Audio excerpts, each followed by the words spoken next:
Takže, čaute všetci, dneska vám idem ukázať taký mini cool trik, o ktorom málo kto vie. Takže, keď si napíšete nickname vášho obľúbeného youtubera, ktorý natáča Minecraft, tak sa môže dostať do Minecraftu. A hneď vám vysvetlím, ako a prečo. Takže, môj obľúbený youtuber Minecraftový bol Syriakari, neviem, že není. Môj obľúbený youtuber bol Syriakari, hej, tam píšete to takto. Dáte vytvoriť nový svet a zatiaľ vám to vysvetlím.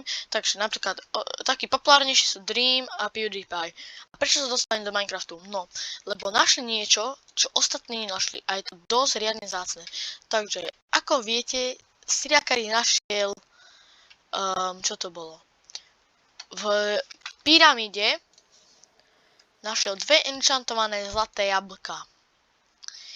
A oni sa dostali do Minecraftu.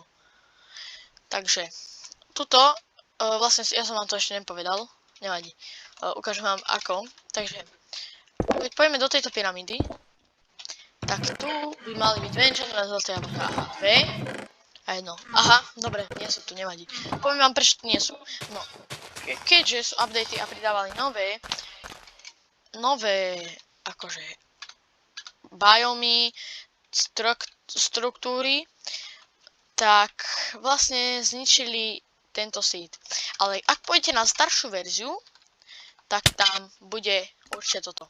No a vlastne, pôjdete takto, ako smeruje toto slnko, ako je toto, a pôjdete takto celé rovno, tak sa dostanete k tej pyramíde. Počkajte, hneď vám to poviem. Aha, tak nie, musíte ísť opačným smerom.